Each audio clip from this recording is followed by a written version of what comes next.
Chemistry Room Fragrances is the perfect addition when elevating the vibe of any space. Whether if it's your home, car, or office, and something needs a quick refresh, our room fragrances provide that beautiful burst of fragrance with just one quick mist. Shop now at www.chemistryroomfragrances.com and be sure to follow us on Instagram at Chemistry Room Fragrances. Chemistry Room Fragrances. Smells so good.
Hey, girl. Hey, I was sitting here trying to share this out because this is going to be such a great conversation.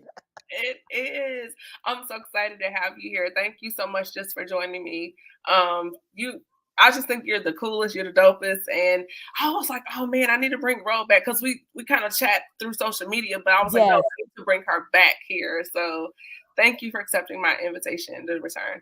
Thank you for having me again. And thank you for calling me the coolest and dopest. Can I clip that and share that with my kids Yeah.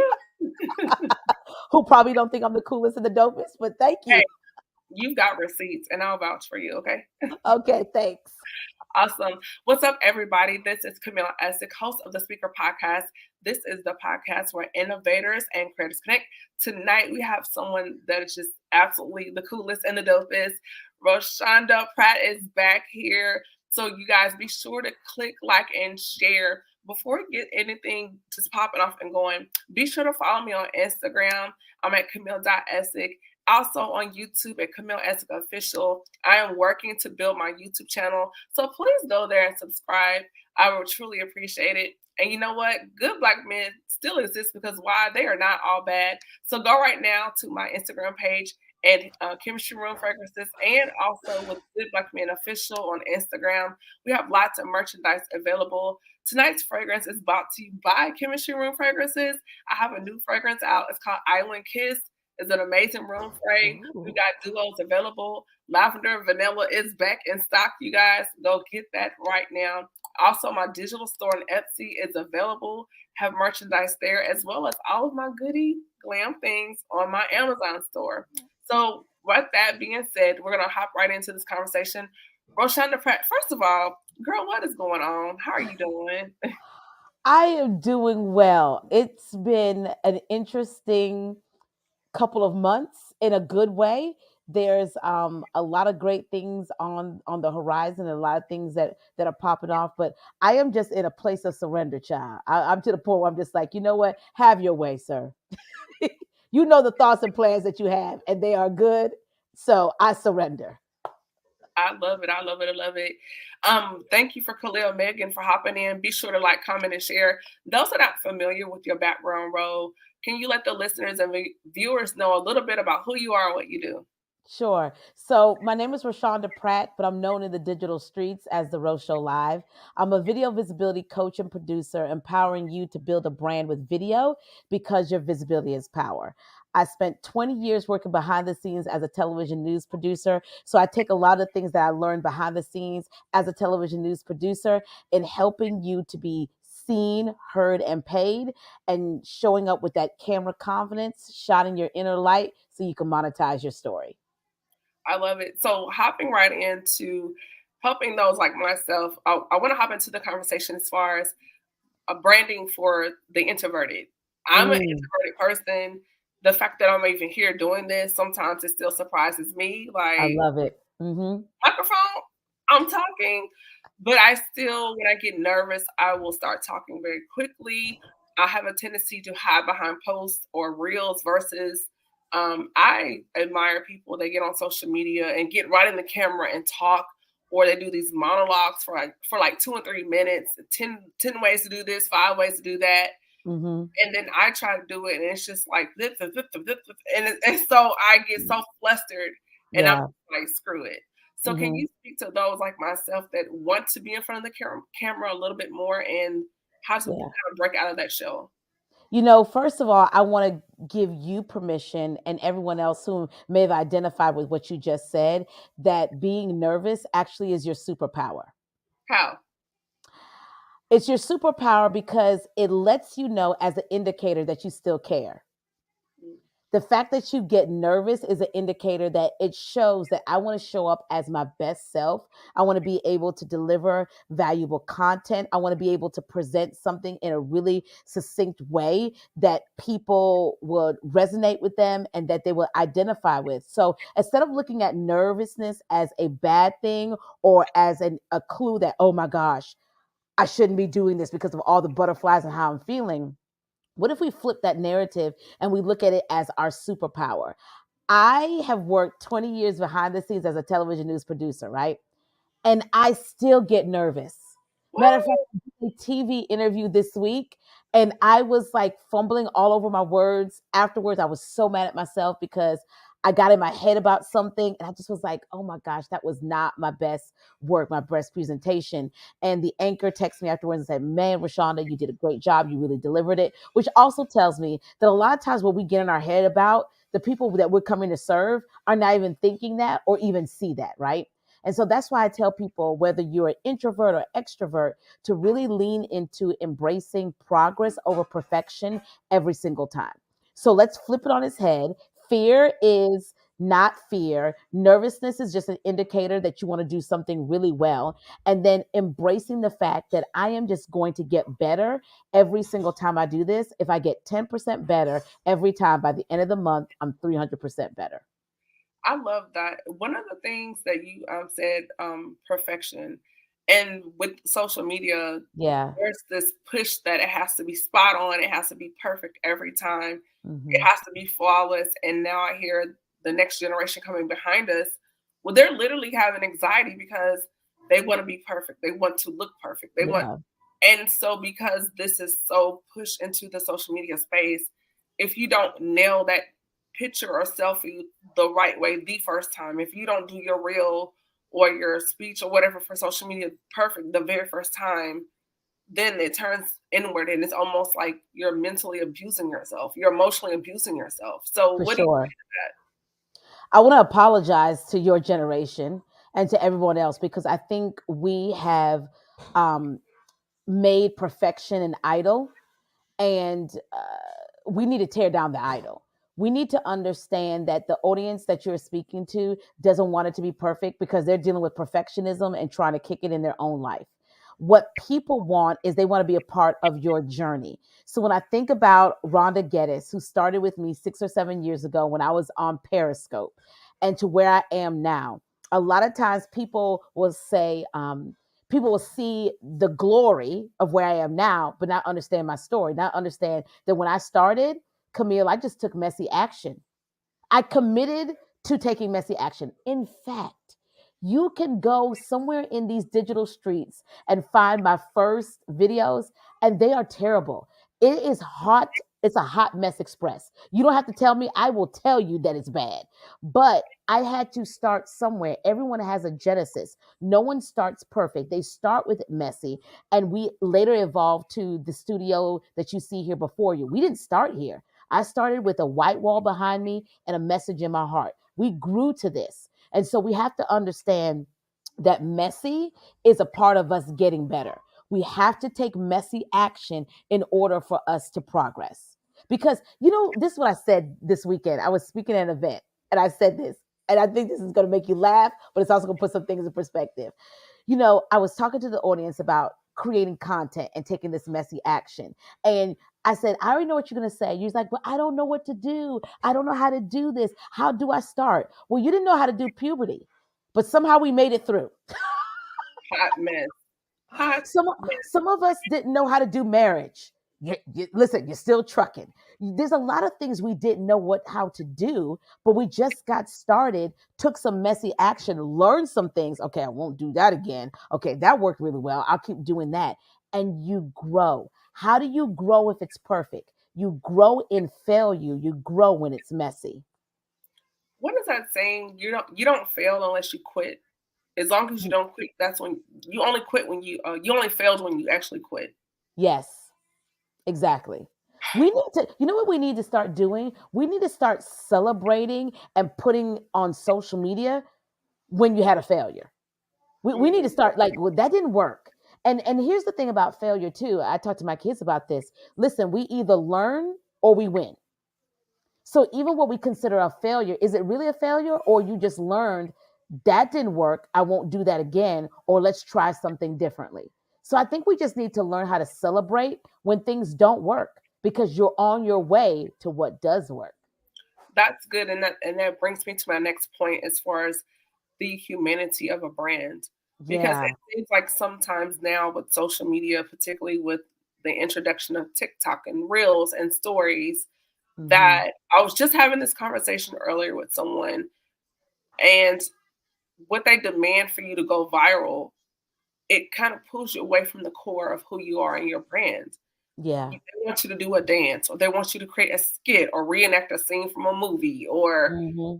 and for me, I really pulled back for a minute because I got so flustered trying to come up with another reel, another post, another whatever. Right. And I'm like, this is not even what I do. Like, I'm podcasting. Why do I feel like I need to reenact a skit from BMF? Or, you Right. know what I'm saying? It's just so left. And it's like, yes, we're content creators, we're brand ambassadors, we're messengers, podcasters, but what about the humanity of your brand when you're telling your story, you're showing up, you're being your authentic self, and not just a gimmick or puppet for the powers that be? Yeah. You know, we have to remember that people buy people. So we have to keep it human. We have to keep it real. And I'm just going to go ahead and give you permission, Camille, and everyone else who's listening to this, okay? The best content you can ever create is content that's your own thought leadership, your own insight, your own wisdom, your own life lessons, your origin story, your journey. That's the best content you can ever create. And when I think about what has had me go viral or what has gotten me to the places where, in partnership working with LinkedIn Learning and working with the Kellogg Foundation twice and Boeing and the Today Show twice, what's got me there is not dancing. Listen, are there a couple of dance videos on my thing that I do with my kids? Yeah, because I'm a mom. It's fun. We do it, right? But the thing that's always gotten me to the places that I've wanted to be and to work with the brands that I've wanted to work with goes back to Camille leaning into my own thought leadership, leaning into the wisdom and the knowledge and my own journey. And so while the skits are great, I do a couple of them and doing the trending sounds, yeah, they're cool. But the thing that will always be on trend is your voice, your wisdom, your journey, your story. So, how can someone break their story? There are people out there with traumatic origins or a messy beginning. Yeah. How do people, even myself, how do you become okay with sharing that and it doesn't make you cringe? For me, my first phase of doing Hmm. that was through therapy and healing, because Yes. I feel like some people don't want to tell their story because they feel like they're having to emotionally revisit some places. And for me, Hmm. that feels like a sign that you're not healed from that. So Right. I think in my own thought process, heal first and be okay Hmm. with your story and reclaim the power that you feel like that situation, person, or event took from you. And then when you get to that space, then begin to share. Yeah, you just answered it. First of all, I want to give you kudos for doing your inner work. I tell people all the time that visibility is power, but visibility starts as an inside job. So I love the fact that you're doing the inner work and you've healed through those places. I think one of the things that's most powerful in and I learned this from I can't take the credit. Bishop R. Christopher Brown says this. He says, "Make pain pay." And I'm a big believer of that, making pain pay. And so, how do we do that? We reclaim our story. But in that process of reclaiming your story, you want to make sure that it is a story that you have healed and processed. You know, there's a whole trend on TikTok, and it's actually a hashtag, Camille, called trauma TikTok. Really? Like, why did we? Don't even go look it up. It's too much, okay? So why did we make that a trending hashtag? And it's people sharing their trauma stories. But in what's happened with that is that you have strangers trauma bonding. Okay, That's that's a scary. That's scary.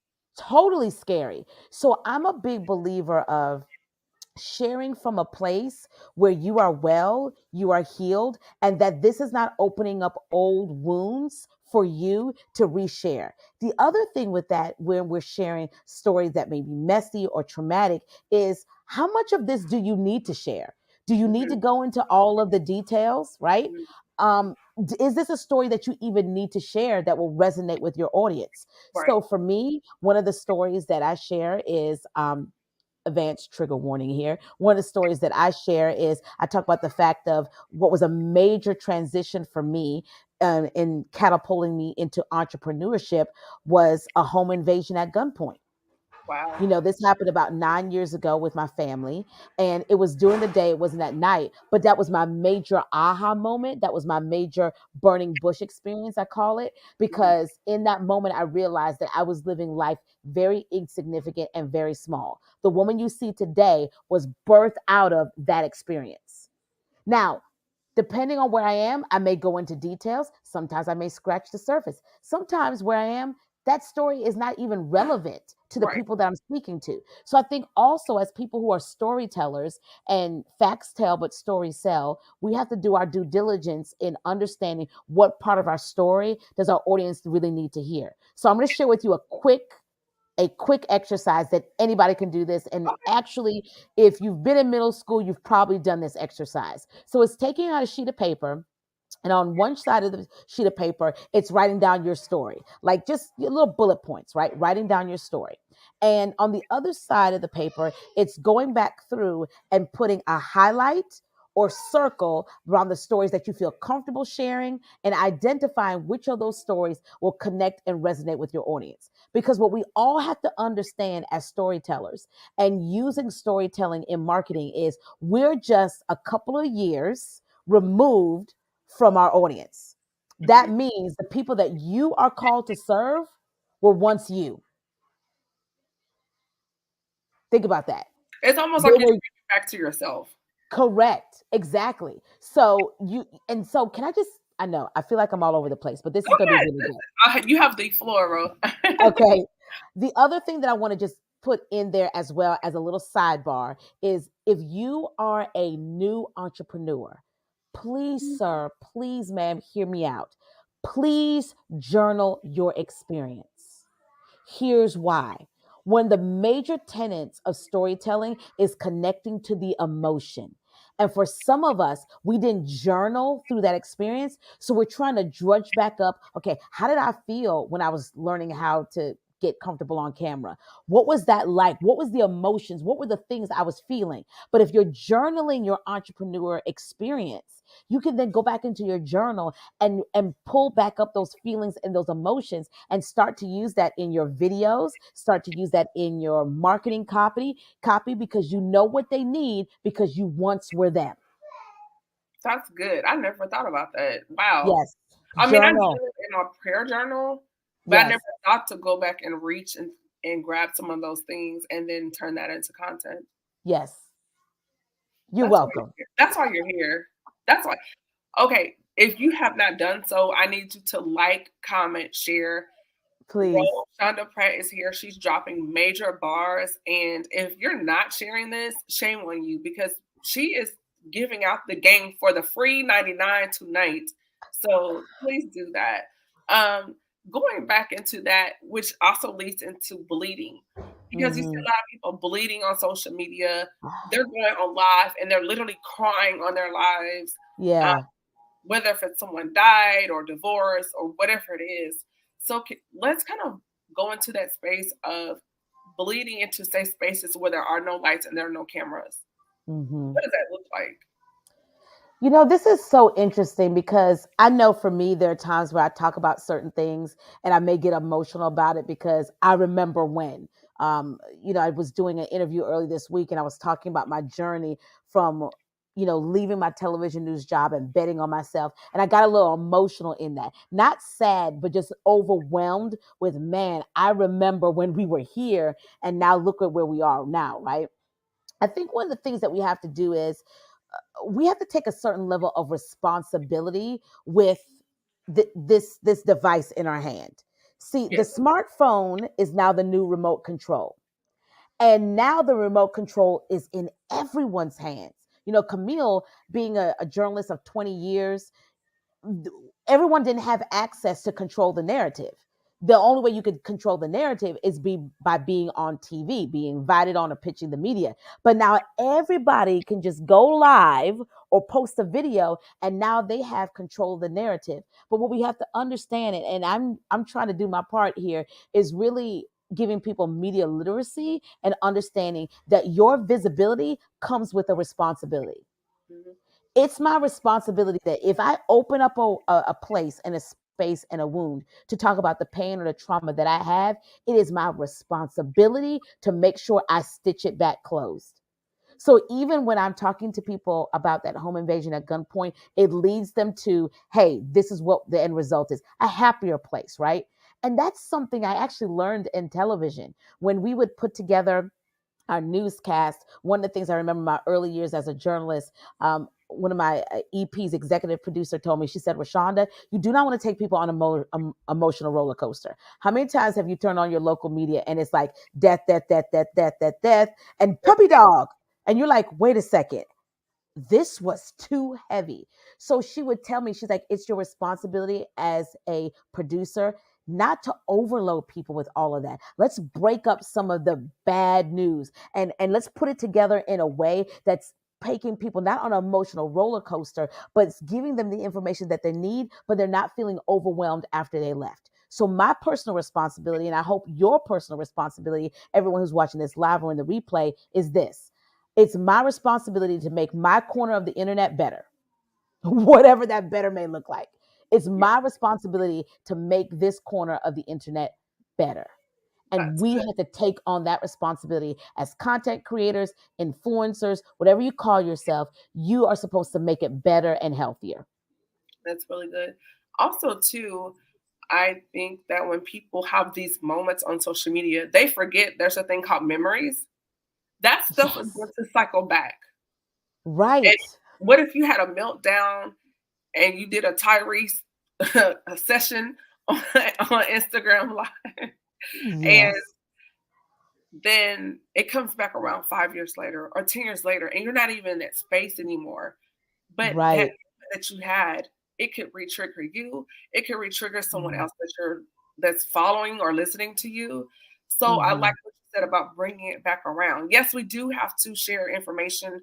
Like on my Instagram page, I do share things that happen in the Black community. It's important, Yes. but I bring it back around.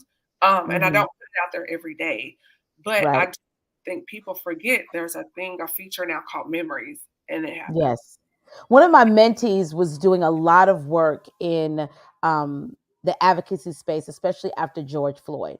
And it seemed like every week there was a report of someone African American being gunned down, just every time. And she's just was really just overwhelmed by it. And one of the things that I told her, I said, here's the deal: it is not your responsibility to take on solving this entire problem. Mhm. But what you have to do is be responsible. If I'm going to tell you that this is a problem, I'm also going to provide you the solution. So one of the things I challenged her and said, when was the last time that while you're talking so much about this gun violence and gun violence against Black men? When have you also told people to write letters to their local representatives? When have you told people to get involved in these organizations that are providing support, et cetera, et cetera? I said, if we're going to talk about the problem in the same breath, you need to provide the solution. That is part of being responsible.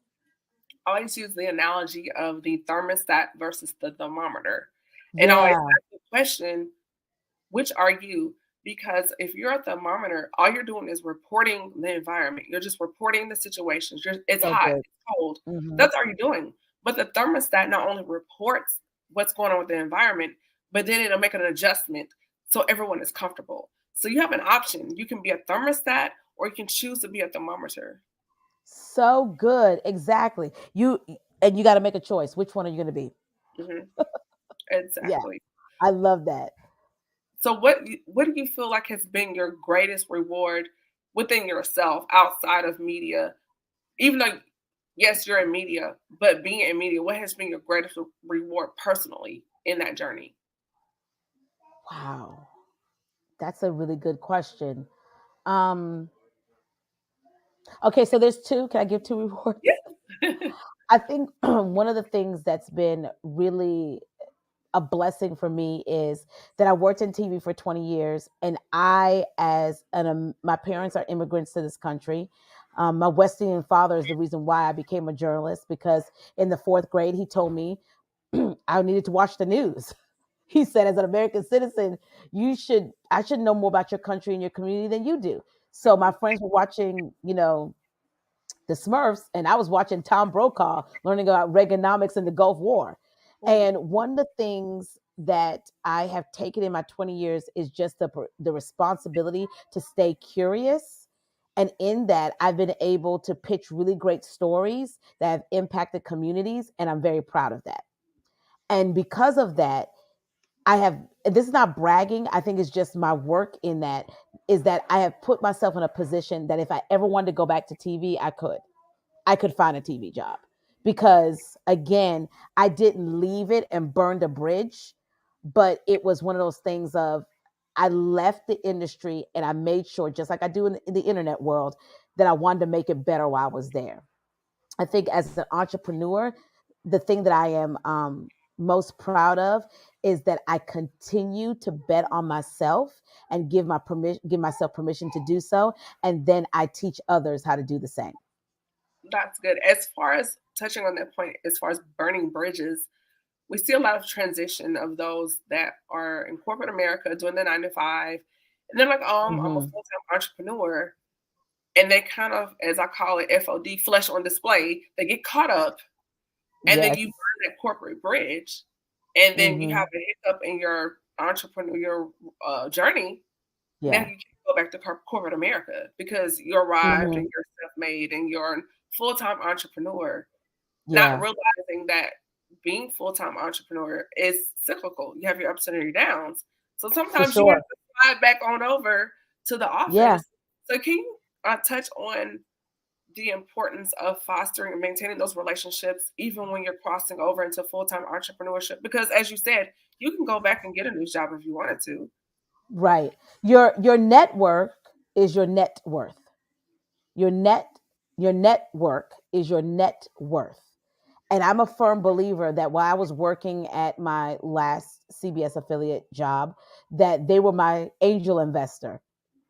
They were my silent business partner and didn't know it because that paycheck is what helped me to hire a coach or to pay for my website or to do all these other upgrades and all these other things. So we have to look at our corporate job differently. And I think some of this, Camille, really comes from social media fantasizing entrepreneurship. Like if you're not Romanticizing it. yeah, oh, if you're not an entrepreneur, then what are you doing? Yeah. And entrepreneurship where it's at, and you're just kind of like, listen, if you can finesse both of these things at the same time, go for it. So, I mean, so stop like romanticizing this thing. And then I think we also have to stop vilifying people if they decide to work a nine to thrive. Because here's the thing, we all have to have workers. If I'm building my business to be a company, that means I have to have people who work for me. So we have to stop, because I don't know about you, Camille. It's really hard to hire other entrepreneurs to work with you as an entrepreneur. Because why? They're working with other people. Yes, yes. So you And need workers. they're dreaming on the clock. They are dreaming on the clock. That is exactly right. So that means we have to have workers. So everyone is not called to entrepreneurship. Let me say that again for the people in the back. Everyone is not called to entrepreneurship. You're not. And so don't feel bad if you're not an entrepreneur and you're just like, no, I like my job, or I'm just going to stay here and this is what I'm doing. Or it's just Everybody's not called to this life. yeah, and where I work, it's so funny. I work in a plaza, and Mm-hmm. even though you have all these people, lawyers, whatever, if you pay Mm-hmm. attention, there are people ducked off outside in corners, and they're having their phones out doing content. Correct. And I'm like, you're a lawyer, but you're doing content. Or you see people walking with their phone down the street in Uptown Yes. Charlotte, and they'll Mm-hmm. grab their lunch, whatever, whatever, and then they go back to work. And Yeah. it used to be years ago, you would think it's strange if someone's outside, like, but now it's just a norm. It's a cultural It's the norm norm. on their I was phone. in the airport seeing people do dance things on TikTok, and I just was like, wow, my oh my, haven't how things have changed. This has Yeah, now become a normal thing. because if that was 10 years ago, we would probably try to hand them out an I Love Me jacket because we would think there's something wrong. Right. But that's hilarious. So I love that, and the whole thing about being vilified to work a 9 to thrive, not a 9 to 5, Yes. but a 9 to thrive. I did catch that. Yes. So I think that's important. And then also a last point: what is the difference between motivating your followers and viewers or listeners versus straight up gaslighting and calling it Mm, motivation? that's good. Because to Yeah, me, Whitney Victoria, I take my it's giving tripod with me everywhere too. it's giving narcissism, and I'm like, what's going on? Right. Um I just I am not going to hang around any content creator and just allow them to abuse me, to stay and watch their video, to like it, to heart it, to share it, whatever. I'm just not going to do that, right? People don't owe you a view. They don't owe you a share, right?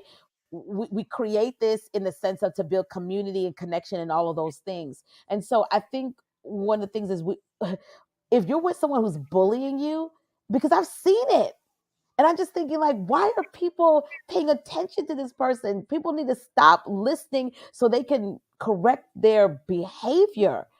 But if we as viewers and other people in the content creation space don't call this out, right? Then people think it's okay to do that because, well, I have 10,000 views and people are still, giving me business and they're still paying attention to me. So I think, again, responsibility. And we have a responsibility, I think, to actually notify people that you're being gaslit. This is not motivation. This is being bullied. And stop it. Don't let people treat you like that. Yeah, I totally agree. Last question, Ro. You have Hmm. a beautiful family, you're a wife, you're a mother, you're wearing Yes. beautiful hats. So can you speak? I'm single. You're praying and waiting on the Lord or Yes. Jesus. Do it, God. Do it, God. Shondo. But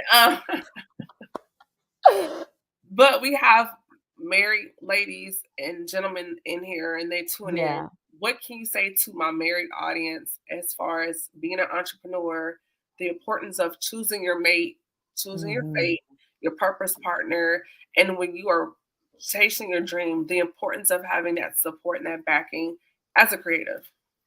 Man, that is such a big question. So I think number one, what's really important is having someone who sees you bigger than you see yourself, and someone who will push and rally for you more than you will push and rally for yourself. The reason why I'm here, and this has come to light even bigger this week, is because my husband told me to go bet on myself. We were doing a lot of traveling while I was working as a a multi-platform producer at the time, and we were traveling with this message of live streaming and visibility is power. And I had ran out of vacation days, and we were, doing this thing on the weekend and flying out, or driving to places all across the Southeast. And he just told me, I said, I think you need to take a bet on yourself. And I'm like, what does that mean? Are you telling me to quit this job, sir? I will write this resignation in the car. You trying to get that But soft life? listen, soft life, right? And he said, no, I think you need to take a bet on yourself. And I can tell you, all throughout, we just celebrated 18 years together. Yeah. And I can tell you, through that time, he's always been the one to tell me, you need to bet on yourself. You need to think bigger. He actually was the one, honestly, who introduced me to, before there was a thing called marketplace ministry, right, Camille? Before that was a thing, my husband was the one who told me, you need to be praying for your clients. I didn't even know about that. I was looking at him like, I mean, I remember telling him, I was like, I'm not doing that. He said, why wouldn't you? I was like, that feels strange. I mean, I don't think God cares about my business. And he was like, yes, he does. And Market this was media like, and market ministry and market media ministry and marketplace. yeah, like I just Yeah. I didn't see what I didn't see. And Right. so it's really good. It's really important to pick someone who sees you bigger than you see yourself, and that is not intimidated by your bigness, but walks right alongside you because you're big together and you're doing big things together. And that's what me and Mr. Pratt are doing. We're doing big things together. The other thing, as far as being a mom, and a wife and all the things, is I have learned early on to embrace harmony instead of work life balance.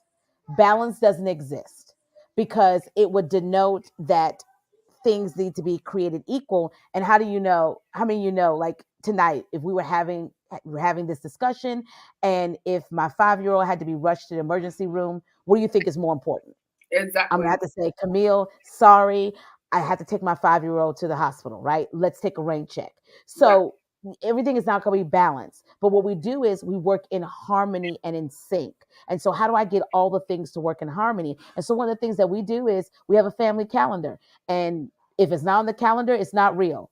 My kids know that, everybody knows that. And so we put things on a calendar so we can have our lives working in harmony. You all, if you hang out with me on the Rose Show Live, you guys are probably Baby Show's internet aunties, and you guys know about Jael and Jamin and Mr. Pratt. My husband will tell me he'll go places, and people will come up to him and say, "Hey, Jacoby, so good to see you." And he's like, "I don't even know who that person is." And they're like, "Oh, I know you from your wife's page," right? Because that's harmony for me, because my family is very much a part of what I'm doing and what I'm building here.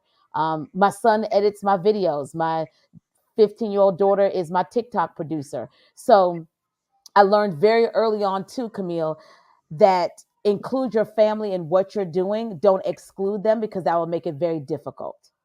That's So good. have them a part of the vision and what you're doing. And that's also creating legacy too. And then another thing that we do is the Pratts are going to have big fun. We work, we're diligent in our work, but we're also going to be diligent in playing as well. So That's, those are my pieces of advice. I love it. And the kids, they're getting a leg into media early. So they Yes, already have that experience, digital media experience, because that's a new genre or industry as right. far as the workforce. So that's amazing. Yeah, when your 5-year-old Baby Show says to me today, she's like, "Hey, can we do a TikTok today?" Ma'am, how do you even know this is called a TikTok? Just stop it. Right. So as we begin to wrap up, do you have any takeaways or nuggets or gems that you would like to leave with our listeners and viewers, and then also where people can connect with you on social media? Sure. It's what I say all the time, and I want to say it to your audience as well. You no longer have the right to remain silent. Your silence is not golden. You deserve to be seen, heard, and paid. And the impact, influence, and income that you desire to make is on the other side of this screen. Your visibility is power. You can follow me all across social media at The Rose Show Live. That's TheRosholive. The Rose Show Live. Thank you. Bro, I truly appreciate you coming in and returning to the Speaker podcast. It is definitely been a blessing to me. It's an honor to have you. I cannot wait. Hopefully, we won't wait as long as before to be back. I think we just get, we forget that we have people we can reach out to sometimes, and we get flustered with that. And I want to say to our viewers and listeners, don't forget you have resources. Sometimes life will overwhelm you and you feel like you don't have a resource or circle. You do. Sometimes you just have to reach back in your bag and go through that digital Rolodex and say, oh, yeah, I do have connections, and utilize those connections and max them out. So thank you. Honored. Me too. Be sure to follow me, everyone, on Instagram at Camille.Essick, and I'm also on YouTube at Camille Essick Official. So be sure to hit that notification bell and subscribe.